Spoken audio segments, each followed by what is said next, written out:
Francisco de Assis. Miramês.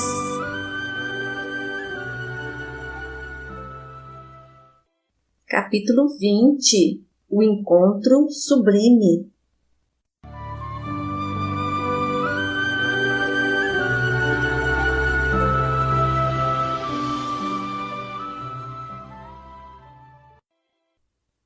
Ao chegar, acordou a todos, como um general que volta da batalha com a palma da vitória, dizendo: "A paz seja convosco, meus filhos." Cantarolando um hino aos céus, por estar vivendo na terra, começou a fazer a limpeza da casa e o primeiro desjejum para os comunitários do amor.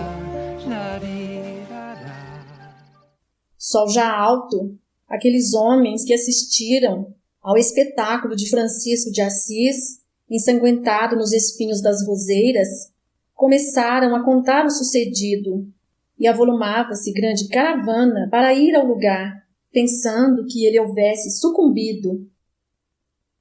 Encontraram com espanto o roseiral florido, somente na área em que se deu o fato, com estrias, cor de sangue vivo nas pétalas, dando a impressão de quererem falar de amor. Toda a cidade abalou-se com o fenômeno, de maneira que, ao entardecer, até a terra, onde brotavam as roseiras, já havia sido carregada, de sorte a servir como medicamento para todas as espécies de enfermidade.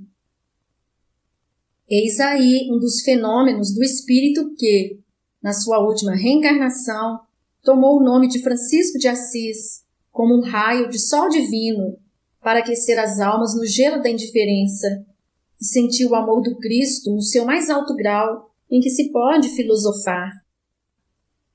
Francisco e seus discípulos começaram a andar, pregando o Evangelho de Nosso Senhor Jesus Cristo, e por vezes pediam de porta em porta para abastecer a comunidade e doar aos pobres que encontravam ou que iam bater às suas portas. Nada era deles, pediam e davam. No entanto, na hora de pedir, doavam algo de espiritual para os doadores de coisas materiais. Não se esqueciam do sorriso, da gratidão e ainda oravam por eles quando estavam em conjunto. Francisco, depois de preparar os discípulos nos conhecimentos evangélicos e nas suas regras de conduta, enviava-os, como fez Jesus, de 2 a 2, a todas as cidades da Itália, no primeiro avanço, para depois serem enviados para o mundo. De vez em quando voltavam ao convívio em Assis, com saudades dos irmãos da comunidade. Vinham ansiosos para contar as histórias e os fenômenos que aconteciam nas suas andanças. Francisco era o eixo da comunidade, que acabou levando o seu nome como segurança doutrinária para os seus profitentes. O filho de Pedro, Bernardone, enviava seus discípulos para as cidades que as almas pediam, porém, reunia-se com seus companheiros em partida e os fazia lembrar, muitas vezes, os 2 mandamentos que transformaram a lei mosaica, e ainda reforçava: "Meus filhos, lembrai-vos do dever de servir, e trabalhai sempre onde estiverdes, para não serdes pesados a ninguém. Antes, reparti o que tiverdes com os que precisam. Não vos esqueçais dos enfermos, dos estropiados, dos presos, dos leprosos, das mães aflitas, das viúvas sem proteção e dos animais. Abençoai os que roubam e nunca vos levanteis do leito, sem primeiro orar. Jamais vos deiteis sem primeiro vos entregardes à prece, agradecendo ao Criador de todas as coisas, a vida e tudo o que recebemos da natureza. Observai o que falardes aos outros, para que a língua não sirva de motivo de escândalo. Sempre que o companheiro adoecer, dai-lhe toda assistência, com desvelo e carinho, tudo fazendo a ele como se fosse ao próprio filho. Estamos em urgência de renúncia e não poderemos nos esquecer da humildade em todos os momentos, da fé em todas as horas, da caridade entre todas as respirações do dia. Todas as vezes que partirmos para algum lugar, peçamos a Jesus para ir à nossa frente e que os anjos do Senhor nos ajudem a pensar e a fazer o que deve ser feito. Nunca vos esqueçais da Mãe de Jesus, pedindo a ela as bênçãos da confiança e o ambiente do amor que devereis despertar em vossos corações. Todos saíam com essas advertências. Falava Francisco muitas vezes a mesma coisa, para que fossem gravadas as diretrizes e lembrados os preceitos. Cada grupo levava consigo o pergaminho de luz da vida de Nosso Senhor. Às vezes recebia notícias dos seus discípulos e alegrava-se pelos exemplos elevados marcados pelas suas condutas.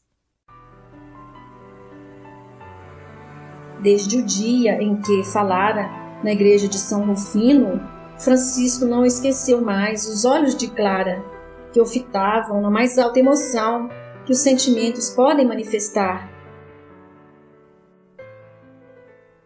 Certa tarde, encantado com a natureza, saiu cantarolando uma canção, observando os pássaros sem se esquecer de contemplar os céus.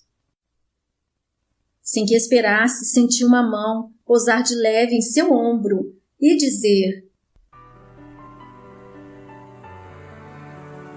"A paz seja convosco." Ele, que estava quase em êxtase, tomou noção de si mesmo e olhou. Era Clara, acompanhada por uma servidora da sua casa, que logo se desfez da acompanhante. Francisco respondeu aos cumprimentos, tocado de alegria. Clara, sem condições de conversar, deu a entender que ele falasse alguma coisa. O filho de Bernardone usou da oportunidade, sem rodeios, cordial e sincero. Clara, minha filha, somos nascidos nesta terra acolhedora e bendita. Talvez tenhamos nos encontrado muitas vezes sem que o coração manifestasse os nossos ideais, mas agora crescemos e nossas almas falam da realidade que a vida espera de nós. Vimo-nos na igreja de São Rufino e certamente notaste o meu ideal ante o chamado de Nosso Senhor. Não fosse peso demasiado para os teus ombros, chamar-te-ia com todas as forças de minha alma. Vamos! Sei que estás tomada de inexplicável emoção aos olhos do mundo, mas sei também que abrigas no coração forças desconhecidas até para ti mesma, que poderão elevar teus ideais às alturas inconcebíveis da terra, a sentir a grandeza de Deus. Não quero contradizer as coisas do mundo, pois Deus sabe o que deve ser feito dele, usando de tudo para um todo de paz. Entretanto, ele, para nós, está cheio de ilusões, que à primeira vista nos fascina e nos mostra, em todas as direções, uma felicidade passageira. Nascemos sob a égide do ouro e em nossas veias corre um sangue que dizem ser nobre. Vivemos, como ainda vivos, em palácios, com criados à espera de ordens, para que a nossa vontade se cumpra. Graças a Deus, já me libertei do fardo incômodo das riquezas, da opressão de meu pai e dos compromissos de família. Minha mãe, deves conhecer, é um anjo, assim como Jarla e Foli. Essas 3 mulheres me ajudaram muito na minha formação e me inspiraram na beleza da vida que estou vivendo. Suas presenças me elevam e eu recebo algo imerecido daqueles corações que me amam e que nada pedem de mim. Que Deus as abençoe bem como meu Pai e que Jesus Cristo os ajude a viver bem. Mas quanto a ti, a diferença é enorme, Clara. Sinto que tua vida se entrelaça na minha em altos sentidos, que o próprio coração tenta esconder, para que não saia das necessidades humanas. O teu olhar na igreja de São Rufino escreveu algo em meu coração que nunca poderei esquecer, fazendo-me lembrar de coisas que não são deste mundo. Acho que Frei Luís estava muito certo quando me revelou que vestimos corpos como fazemos com as roupas, mas a alma é sempre a mesma. Isso deve ser uma realidade que o futuro está encarregado de anunciar pelos 4 cantos do mundo, para que sirva de consolo a todas as criaturas que sofrem, choram e padecem todos os tipos de infortúnios. Nós nos conhecemos de longa data, que se perde nas dobras imensuráveis do tempo. A vida é um mistério, somente nos é revelado pelos processos do amor. Quanto mais a gente ama, no quilate do amor que nada pede, mais ficamos sabendo das coisas escondidas dos que desconhecem essa virtude por excelência. Ouço, Clara, a voz do nosso Mestre Jesus, e ele já traçou o meu caminho, que é o da obediência, do desprendimento, do trabalho, da paz, da esperança, da caridade e, acima de tudo, o caminho do amor. Não posso deixar a sua companhia, para que eu não erre o caminho. Já existem em torno de 300 de homens que compõem a nossa comunidade, já sabendo todos o que devem fazer das próprias vidas. Outro tanto de mulheres nos procuram, querendo participar desse movimento de Cristo. Entretanto, quanto a isso, temos silenciado, esperando por alguém que possa dirigi-las com a presença de Jesus. E agora sinto que esse alguém és tu. Serás iluminada pelo dom do amor que já reside em ti, de forma a esperar a voz do Cristo, e dele terás as diretrizes, de maneira a seguir com coragem. E aquelas que te acompanharem serão tuas ovelhas. E quem sabe, mamãe e Folie estarão entre elas? Jarla talvez não alcance essa felicidade aqui na terra, mas Deus, em sua bondade e amor, dar-lhe-á onde for conveniente a paz merecida.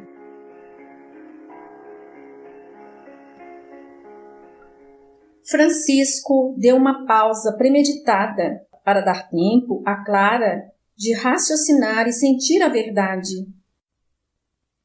Quando viu sua emoção, convidou-a para um passeio naqueles arredores, acenando para a acompanhante e pedindo para que ela se juntasse a eles, como testemunha do que ele deveria dizer. Os 3 andaram naquele ambiente de altas considerações, onde reinava pleno silêncio. Francisco esperou que Clara manifestasse as suas ideias, mas esta nada disse. Continuava sem pronunciar uma palavra sequer, como uma planta sequiosa de água. Nessa circunstância, Francisco falou benevolente. Clara, o ideal do homem e da mulher no mundo é formar um lar.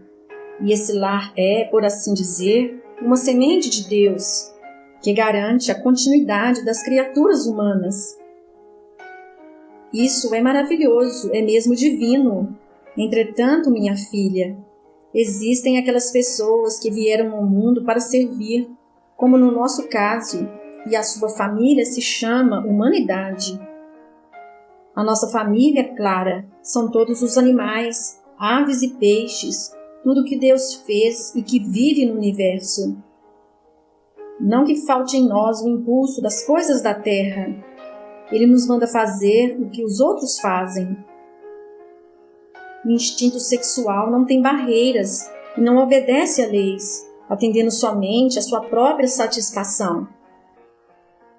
Todavia, no nosso caso, ele deve obedecer aos ditames do amor mais puro e ouvir a disciplina mais rigorosa do empenho com Jesus Cristo. Estamos em tarefa de urgência de exemplos dignificantes daquilo que pregamos e que o Evangelho nos ensina. És bela, mas a formosura da tua alma suplanta a do corpo. Vives em palácio e tens criadas ao teu dispor, mas digo-te que tudo isso é passageiro. Somente eternas são as coisas do bem e a função caritativa e as leis que o Evangelho nos revela. És jovem e certamente não podes assimilar na profundidade desejada os preceitos de nosso Senhor Jesus Cristo. No entanto, a sua voz te chama para as coisas dos céus, que vieram reformar e dar cumprimento aos anúncios do seu verbo de luz.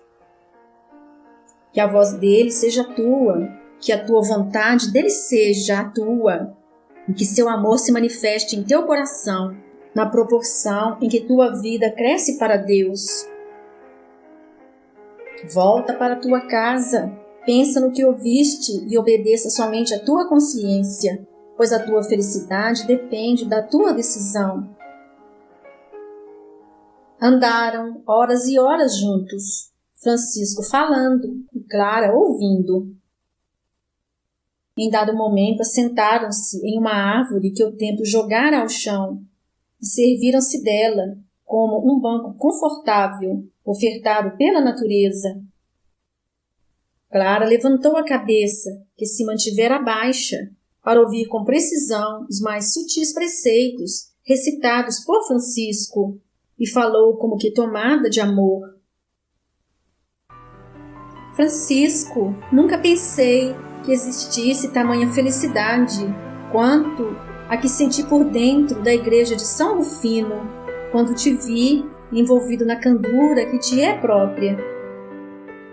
Quando os meus olhos encontraram os teus, em clima de confiança que inspirava o meu coração, senti-me transportada para a região que não sei explicar, cuja existência nem posso conceber, onde a vida pode ser chamada de vida, por existir nela somente o amor, aquele de que sempre falas, de pureza inconcebível.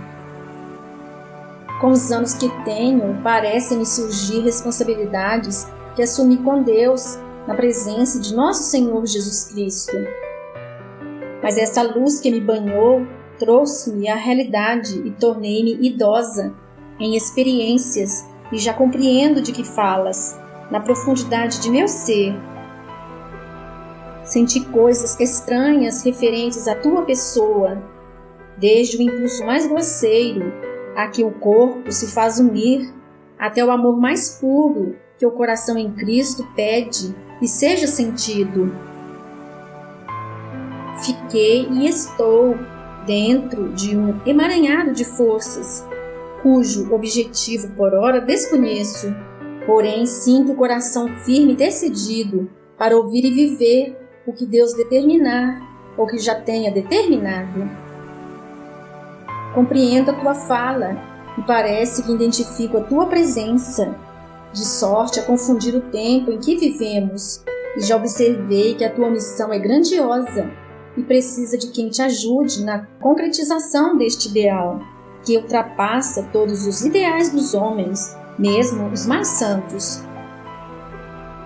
Espero que as tuas mãos estejam sempre estendidas para nós e que não faltem em meu coração as tuas bênçãos em forma de estímulos para que eu possa vencer as ideias negativas e contrárias, começando dentro de casa e atingindo a humanidade. E espero que me ajudes a amá-la do modo que preconizas. Renunciarei a tudo para que tudo possa me servir de escola e ensinar-me as primeiras letras da vida em Deus e em Cristo. Sinto pesar em meus ombros o peso que me deste, quando me revelaste a missão que deverei cumprir, mas peço-te, ajuda-me porque me sinto como uma folha ao vento, dotada de coragem e disposição, mas sem condições de me assentar com segurança nas bases em que devo me apoiar e prosseguir. Desde o dia em que ouvi a tua palavra, anunciando as coisas a que te propuseste seguir, tenho tido lembranças cujas raízes, confesso-te, não sei onde se assentam. Vejo Jesus em todas as suas andanças, pregando o Evangelho, curando enfermos e ressuscitando mortos. Vejo seus discípulos visitando cidades e países, morrendo e vivendo por Ele. Assisti ao drama do Calvário e à sua glória no terceiro dia, anunciando a vida imortal para os discípulos. Somente por isso, Francisco, já estou feliz. Foste para mim a chave com a qual pude destrancar as portas da minha consciência e ver um mundo desconhecido que pretendo conhecer com mais detalhes, em nome de Deus e de Jesus Cristo. A primeira reação que tive para contigo foi física, mas essa emoção se transformou imediatamente em glória espiritual, e eu, mesmo com a pouca idade que tenho, não sei sentir outra coisa diante de ti, a não ser amor de mãe, amor de Deus, o amor, como dizes, universal, que pode envolver tudo e todas as criaturas. Francisco, de agora em diante, pode ser o meu pai espiritual, porque a confiança que tenho em ti parece ser antiga, não obedecendo ao tempo nem à distância, se assim posso dizer. Para me lembrar das coisas que não são cabíveis terem acontecido nos poucos anos que vivemos, basta meditar sobre elas, que todas passam em minha mente como se fossem nuvens agitadas pelos ventos. Renunciar para mim, meu Pai, não constitui sacrifício, representa felicidade. Perdão pelo que vejo, Frei Francisco, não me contraria, representa alegria de viver mais, representa o amor de que já falamos, que deve ser o fruto da própria felicidade. Porém, eu te peço, por misericórdia, para que estenda as tuas mãos para mim, para que eu possa andar com mais segurança. Se Jesus, para muitos religiosos, significa um sol, para mim ele é o céu. Se Maria, para muitas mulheres, representa a estrela guia, para mim ela é um infinito cheio delas. Pretendo encontrar-me sempre contigo, desde que me faças essa caridade, porque é nesse intercâmbio com a tua presença que me formarei para os grandes empreendimentos que me esperam com outras companheiras.